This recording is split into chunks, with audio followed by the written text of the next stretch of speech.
नमस्कार। प्रथमे जल विशुद्ध थिला। पृथ्वी पृष्ठरे जल सृष्टि करथिले ईश्वर हंतु, प्रकृति हंतु, शक्ति हंतु बा प्राकृतिक प्रक्रिया बल सृष्टि होता जल। से जल विशुद्ध थिला। से जल सृष्टि होता जीवन, प्राणी एवं उद्भिद जगत।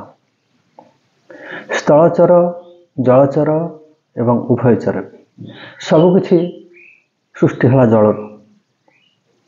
से आम जयदेव गीत गोविंद कहुई जो दशावतार वर्णना अच्छी मत्स्य, कच्छप, वराह, नृसिंह, वामन, परशुराम, राम, बलराम, बुद्ध एवं कल्कि अवतार शेष अवतार ही नहांती हुए हेबे बा ही सारी आम जानी नहांती। से जल विशुद्ध जलरू सृष्टि है जीवन, जो जलर अन्न नाम भी जीवन। किंतु से जल एवं कौन आम ताकू कि अवस्था रखिंट आम कहते महानदी आमर माँ बा नई आमर माँ, किंतु से नई बा से जल सूत्र को अवस्था आज आम बढ़िले, उन्नति कले, सभ्य हेले, शिक्षित हेले, वस्तुवादी भी हेले। आम वस्तुवादी जीवन धारार प्रवाह सृष्टि है बहुत सहर, बहुत शिल्प। शिल्पर समस्त आवर्जना आम से नई छाड़िले, जलसूत्र को अपवित्र कले, अशुद्ध कले, प्रदूषण युक्त कले, विषाक्त कले। सहरर समस्त मल भी मनुष्यर मल तकायत सबु से नई पड़ा। नई पानी अशुद्ध है, विषाक्त है, प्रदूषित है, आउ ताको पानीय योग्य भी रहा ना। से गाधेवा भली भी रहा ना। गाधेले चर्म रोग व्यापिला, पीले हईजा, झाड़ाबांति, महामारी इत्यादि व्यापिला। तेणुक आम कौन कले, नई मोटर बसैले, नई पाइप जोगे पानी आनिले, ताकू विशोधनागार विशुद्ध करागला। क्लोरीन पाउडर ठू आरंभ कर अन्य रासायनिक द्रव्य पकईकरी से जल को विशोधन करागला, विशुद्धकरण करागला। ताकू पाइप जोगे पुणी सहरर समस्त घर को पठागला। आजिकल ग्रामांचल भी पानी विशोधित करी घर को पठागला। वर्तमान सरकार कहते प्रति घर को पानीय जलर व्यवस्था करेंगे, माने पाइप जलर व्यवस्था करेंगे। से पानीय जल उपर भी आम संतुष्ट हेले नहीं, ताहा भी प्रकृतर संतुष्ट योग्य नुहे, संतोष योग्य नुहे। से पानी भी विषाक्त है, पाइप जोगे पाउथा पानी, जो आम घरे आक्वागार्ड लगेले, विभिन्न प्रकार आक्वागार्ड, फिल्टर सब लगेले, विशोधन करके से पानी पीवा, से रोषे करवा, गाधेले चलो से पानी रे। ये विश्वास आम पर्यटन चलती। ताहा भी बहुत लोगों को पसंद है नहीं। से जल पीकर रोगाक्रांत हेले, जो बर्तमान बोतल बोतल पानी बिक्री होची। बहुत बड़ बड़ लोक से पानी किणी पीउचंती। साधारण बाजार रे मिलुथुबा साधारण विशुद्ध पानी गोटे लिटर दाम बर्तमान 20 टंका।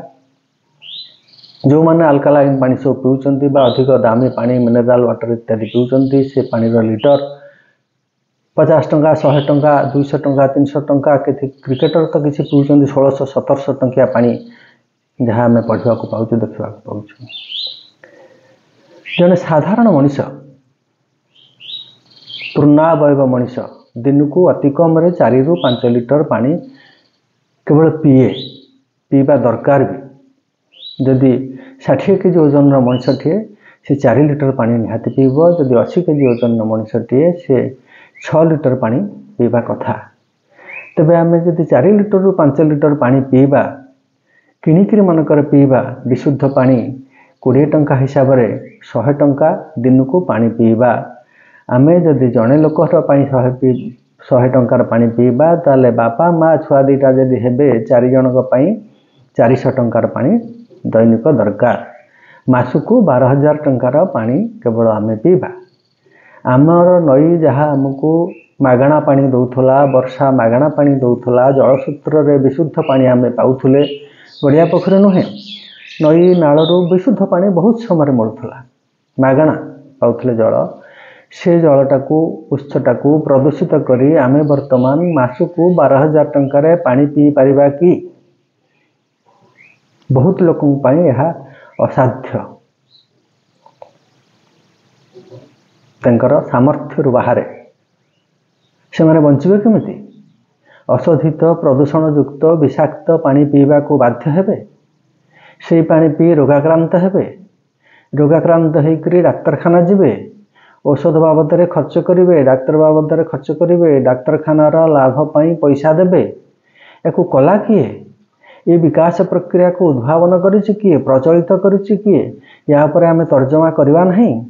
ଆମକୁ ପ୍ରକୃତି ଯାହା ମାହାଳିଆ ଦେଇଥିଲା ଆମେ ତାକୁ ବର୍ତ୍ତମାନ ପଇସା ଦେଇକରି ପିଇବା କହିଲେ କହିବେ ମାଗଣାରେ କ'ଣ ସବୁ ମିଳେ?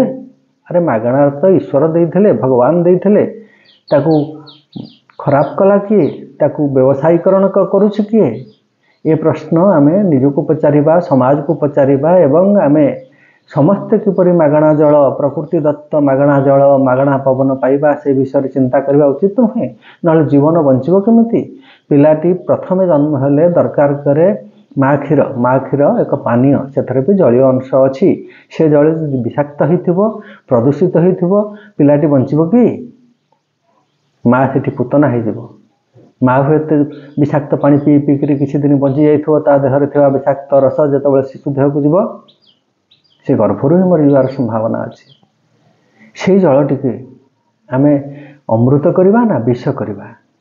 ଆମେ ବିଷ କରିସାରିଛନ୍ତି। ଭାରତବର୍ଷର କୌଣସି ନଈର ଜଳ ପ୍ରାୟ ଆଉ ସାଧା ସିଧା ଭାବରେ ପାନୀୟ ଯୋଗ୍ୟ ହୋଇ ରହିନାହିଁ। ଓଡ଼ିଶାର ସମସ୍ତ ନଦୀ ବି ସେଇଭଳି ପ୍ରଦୂଷିତ, ତାହା ଆଉ ପାନୀୟ ଯୋଗ୍ୟ ହୋଇ ରହିନାହିଁ। ଆମେ ବିଶୋଧିତ କରିବାକୁ ପଡ଼ିବ, ଛାଣିବାକୁ ପଡ଼ିବ, ଫୁଟେଇବାକୁ ପଡ଼ିବ, ଶୀତଳ କରିବାକୁ ପଡ଼ିବ, ଆକ୍ୱାଗାର୍ଡ ଦେଇକି ଆଣିବାକୁ ପଡ଼ିବ, ହଜାର ପ୍ରକାର କଥା ଅଛି। ନାହିଁ ତ କିଣିକି ପିଇବା ଦିନକୁ 100 ଟଙ୍କା ଜଣଙ୍କ ପାଇଁ, 4 ଜଣଙ୍କ ପାଇଁ 400 ଟଙ୍କା, ମାସକୁ 12,000 ଟଙ୍କା। ଏବଂ ଏଇ ଯେଉଁ ଖର୍ଚ୍ଚ ଆମେ କରିବା, ସହରର ପ୍ରାୟ ସମସ୍ତେ ବର୍ତ୍ତମାନ ପାଇପ୍ ଜଳ ଆଣୁଛନ୍ତି, ନହେଲେ ଭୂତଳ ଜଳ ଆଣୁଛନ୍ତି। ଭୂତଳ ଜଳ ଆଣିବା ଫଳରେ ବି ଭୂତଳ ଜଳର ସ୍ତର କମି କମି ଯାଉଛି। ବହୁତ ଲୋକଙ୍କର ବାହାରେ ଅପହଞ୍ଚ ଅବସ୍ଥାକୁ ପଳେଇ ଯାଉଛି ଭୂତଳ ଜଳ ସ୍ତର। ଯଦି ପାଇପ୍ ଜଳ ଆଣିବା, ତାକୁ ଆକ୍ୱାଗାର୍ଡଟେ କିଣିବା, ଆକ୍ୱାଗାର୍ଡଟେ ଲଗାଇବା ଘରେ, ସେଥିରେ ବି ଖର୍ଚ୍ଚ ଅଛି। ଆକ୍ୱାଗାର୍ଡଟିକି ପ୍ରତି ବର୍ଷ 2 ଥର ତାର ସିଲିଣ୍ଡର ବଦଳିବ। ସିଲିଣ୍ଡର ବଦଳିବ, 2ଟା ସିଲିଣ୍ଡର, ପୁଣି ଆଇରନ୍ କଣ୍ଟେଣ୍ଟ ପାଇଁ ଗୋଟେ ସିଲିଣ୍ଡର ଲାଗେ ନାହିଁ, 2ଟା ସିଲିଣ୍ଡର ବଦଳିବ, ସେ ବାବଦରେ ଖର୍ଚ୍ଚ ଅଛି। ପୁଣି ଆକ୍ୱାଗାର୍ଡ ଚାଲିବା ପାଇଁ ବିଦ୍ୟୁତ୍ ବ୍ୟବହାର ହେଉଛି, ସେ ବାବଦରେ ବି ଖର୍ଚ୍ଚ ଅଛି। ହିସାବ କରନ୍ତୁ କେତେ ଟଙ୍କା। ଆଉ ସହରରେ ପାଣି ମିଟର ବି ଆଜିକାଲି ବସିଲାଣି। ସରକାର ବି ଯେଉଁ ପାଣି ଦେଉଛନ୍ତି ସେଥିପାଇଁ ପଇସା ନେବାକୁ ଆରମ୍ଭ କଲେଣି, କାରଣ ସେ ବାବଦରେ ଖର୍ଚ୍ଚ କରୁଛନ୍ତି। ଖର୍ଚ୍ଚ କରିକିରି ଆମେ ଜଳ ପ୍ରଦୂଷିତ କରିବା, ଖର୍ଚ୍ଚ କରିକି ଜଳ ବିଶୋଧିତ କରିବା, ଖର୍ଚ୍ଚ କରିକି ବିଶୋଧିତ ଜଳକୁ ପୁଣି ଆକ୍ୱାଗାର୍ଡ ଦେଇକରି ଆଣିବା, ତାକୁ ତତୋଧିକ ଶୁଦ୍ଧ କରିବା, ତାପରେ ଆମେ ପିଇବା। ନାହିଁ ତ ନାହିଁ, ବଜାରରୁ କିଣିକି ପିଇବା। କେଉଁଟା ଆମ ପକ୍ଷରେ ସମ୍ଭବ, ସାଧ୍ୟ, ଆମ ସାମର୍ଥ୍ୟ ଭିତରେ ଆପଣମାନେ ଚିନ୍ତା କରନ୍ତୁ। ମୁଁ ତ ଚିନ୍ତା କରୁଛି, ଆମେ ସମସ୍ତେ ମିଳିମିଶି ଚିନ୍ତା କରିବା ଏବଂ ସରକାରଙ୍କୁ ସେଇ ଅନୁସାରେ ପ୍ରସ୍ତାବ ଦେବା ଯେ ଆମେ କେମିତି ସମସ୍ତେ ମାଗଣାରେ ଭଲ ଜଳ, ବିଶୁଦ୍ଧ ଜଳ ପାଇବା ଏବଂ ଆମ ଜଳସୂତ୍ର ଗୁଡ଼ିକ ପବିତ୍ର ହୋଇକି ରହିବ, ସେ ବାବଦରେ ଚିନ୍ତା କରିବା ନା ନାହିଁ। ଧନ୍ୟବାଦ, ନମସ୍କାର।